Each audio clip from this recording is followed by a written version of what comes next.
Good morning সবাইকে, welcome back to তানসাস life. বেশ কয়েকদিন ভিডিও দিতে পারিনি, এটা তোমাদের last season, last episode, last video of global village 2025। তো গ্লোবাল ভিলেজের সম্পর্কে কিছু আইডিয়া তোমাদের সাথে আমি অলরেডি শেয়ার করে নিয়েছি, কিছু পার্ট অলরেডি তোমাদের সাথে শেয়ার করে নিয়েছি। যারা দেখোনি তারা আমার প্রিভিয়াস ভিডিওগুলো দেখে নাও। এখানে সব পুরো ওয়ার্ল্ডটাকে দুবাইতে নিয়ে আসা হয়। ওপেন একটা স্পেস আছে যেখানে প্রতি বছর এই গ্লোবাল ভিলেজটা থাকে 6 মাসের জন্য। 6 মাসের জন্য একটা মেলা। তো এর মধ্যে তোমাদের ডাইনিং এক্সপিরিয়েন্স, প্যাভিলিয়ন্স থাকছে, বিভিন্ন শোজ ইভেন্টস হচ্ছে, স্টেজ আছে, এক্সোপ্ল্যানেট সিটিটা তোমাদের সাথে শেয়ার করেছি। তারপরে তোমার প্লেইং এরিয়া, এন্টারটেনমেন্ট, ইভেন্টস আর সব রকম প্যাভিলিয়নের ইউনিকনেসটা তো তোমাদের সাথে শেয়ারই করে নিচ্ছি। সিয়ারটা ফার্স্ট ইয়ার গ্লোবাল ভিলেজ। ও তো খুবই শান্ত একটা মানুষ, তাই ও খুব ভালোভাবেই জিনিসটা এনজয় করছিল, মন দিয়ে দেখছিল, খেলনাগুলোর দিকে তাকিয়ে আছে, সবাই কত ধরনের লোক সবার দিকে তাকিয়ে আছে। তা ওর সাথে আমরা ওর ফার্স্ট যেহেতু, সেই জন্য আরও বেশি স্পেশাল। তো ওর জন্য একটা চাবির রিং, একটা পুতুল, কি নেওয়া হবে ওকে পছন্দ করানো হচ্ছে, কোনটা নেবে, এটা এটা এটা এটা। চাবির রিং ঠিক নয়, এগুলো হচ্ছে সফট টয়, কিন্তু অনেক কিছুই ভাবা হচ্ছে, বেশি শক্ত হলে মাথায় লেগে যেতে পারে, নিজেই নিজের মাথায় ঠুকে দেবে। এই বেবিগুলোকে দেখো, পুরো বেবিগুলো, মানে এটা থাইল্যান্ডের প্যাভিলিয়নটাই ছিল সম্ভবত। এটা তোমার এখানে ভিডিও করা, মানে এখানেক্ষণ পর বললো ভিডিও করতে না, তো বেশিটা আমি ভিডিও করতে পারিনি। পুরো বেবিগুলোকে দেখে মনে হচ্ছে না অরিজিনাল বেবি শুয়ে আছে। তো এই পুতুলগুলোর ফেসগুলো পুতুলের মতো না, পুরো অরিজিনাল ফেসের মতো। তো এখানে বেশিক্ষণ ভিডিও করতে দেয়নি, কিন্তু এই জিনিসটা প্রতি বছরই এরা রাখে। আগের বছরে তোমাদের সাথে শেয়ার করেছিলাম, আগের বছরে কিছু ভিডিও আমি তোমাদের সাথে নেক্সট ভিডিওতে শেয়ার করে নেবো। এটা হচ্ছে থাই মেকআপ কিট, থাই সোপ। থাইল্যান্ডের মেকআপের জিনিস তো সবসময় খুবই ট্রেন্ডিং থাকে।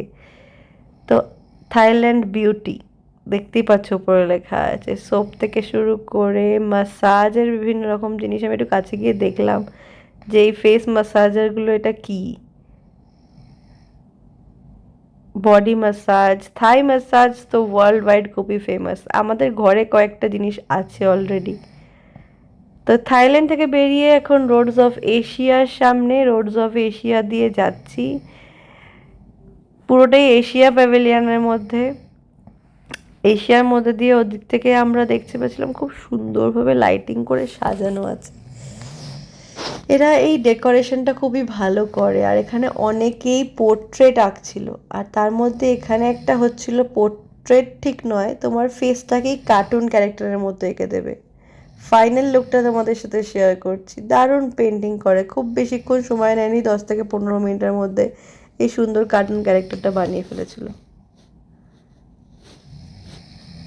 তো আমি বেসিক্যালি প্রতি বছরই ভাবি যে এক একটা প্যাভিলিয়ন থেকে এক একটা সোভিনিয়ার নিয়ে যাব, কিন্তু এখনও পর্যন্ত আমার সেই কালেকশনটা পেন্ডিংয়ে আছে।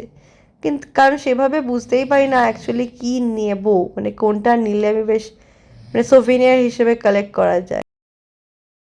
Welcome to Oman.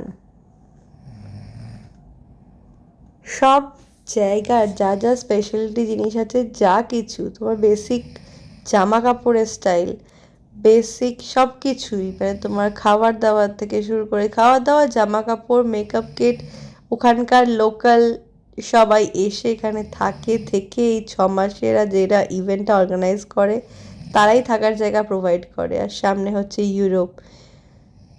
তো যে যে প্যাভিলিয়নগুলোতে ঢুকতে ইচ্ছে করছিল সেগুলোতে ঢুকছিলাম, নাহলে এই সামান্য কিছু গেটগুলো তৈরি করা হয়েছে সিয়ার মেমোরিটাকে আরও স্পেশাল বানানোর জন্য। ওর পিসিমশাইয়ের সাথে কটা ছবি তুলে নেওয়া হচ্ছিল। নেক্সট চলে এসেছি চায়না প্যাভিলিয়ন। চায়না দেখলেই তো কোভিডের পর থেকে শুধু কোভিডের কথাই মনে পড়ে। এরাই কোভিডটাকে ছড়িয়েছিল, পুরো ওয়ার্ল্ডটাকে বন্ধ করে দিয়েছিল। কিন্তু সব থেকে যদি অন্য দিকটা দেখি, সব রকম ইলেকট্রনিক্স জিনিস থেকে শুরু করে সব রকম জিনিস যদি সস্তায় কোনো কিছু চাই, আমরা চায়না প্যাভিলিয়নেই যাই। এখানে হচ্ছে তাইওয়ান জুয়েলারি। তাইওয়ান জুয়েলারিগুলোও খুবই সুন্দর।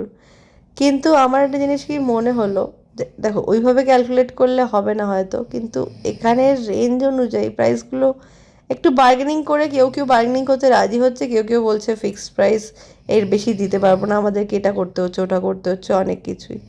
চলে এসেছি আফ্রিকান প্যাভিলিয়নে। এখান থেকে কিছু জিনিস আমরা কালেক্ট করেছিলাম।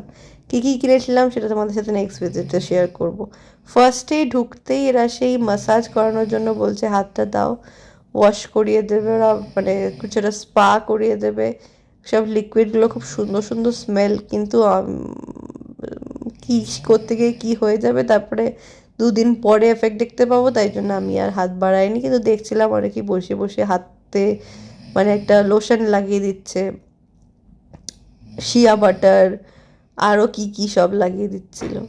তো এইখানে এই আফ্রিকান জিনিসগুলো দেখো, আফ্রিকান টয় কিন্তু খুব ভারী, মানে বিভিন্ন জিনিসগুলো দিয়ে বানানো। আফ্রিকান কানের দুলগুলো দেখো অন্যরকম ডিজাইনের।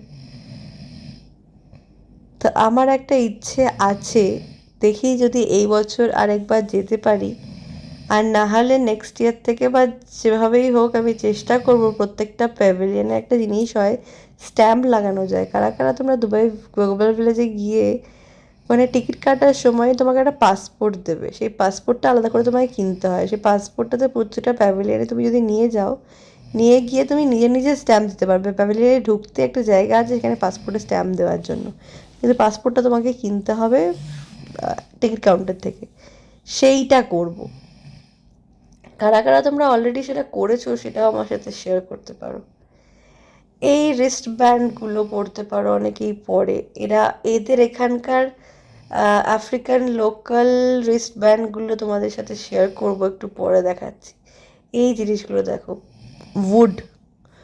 উডেন পুরো সব, মানে প্রচুর, এগুলো পাথরের, প্রচুর ভারী। কোস্টার সেট একটা কেনা হয়েছে, একটা কাঠের একটা টিয়া পাখি কেনা হয়েছে, তারপরে সিয়ার একটা ম্যাগনেট কেনা হয়েছে, এলিফ্যান্ট, আর এই মুখোশ এইরকম একটা টিয়া পাখি কেনা হয়েছে। কী কোনটা কিনেছি এক্স্যাক্টলি সেটা তোমাদের সাথে নেক্সট ভিডিওতে শেয়ার করব। এই দোকানটাতে আমরা অনেকক্ষণ ছিলাম, এই মুখোশগুলো দেখছিলাম, কিন্তু কিনে নিলেই তো হবে না, প্রথমে ভাবতে হবে কোন জায়গাটা রাখলে ভালো লাগবে, কোনটা কি, মানে ফার্স্টে প্ল্যানিং করে তারপরে কিনলেই বরং ভালো। চেস বোর্ডটা দেখো, ভাবাই যায় না, মানে চেস বোর্ডও কত রকমের হয়। আমরা নর্মাল প্লাস্টিক চেস, আমার বাড়িতে কাঁচের চেস বাবাকে একজন গিফট করেছিল, কিন্তু এখানে পাথরের চেস বোর্ড, এবং রাজা রানী ঘোড়া নৌকা, এদের মানে স্ট্রাকচারগুলোই অন্যরকম, প্রত্যেকটা জিনিসই ইউনিক। এই জিনিসটা আমার খুব পছন্দ হয়েছিল। আজকের ভিডিওটা এই পর্যন্তই থাক, দেখা হচ্ছে খুব শীঘ্রই নতুন একটা ভিডিওতে। ততক্ষণের জন্য সবাই সুস্থ থেকো, ভালো থেকো, সাবধানে থেকো।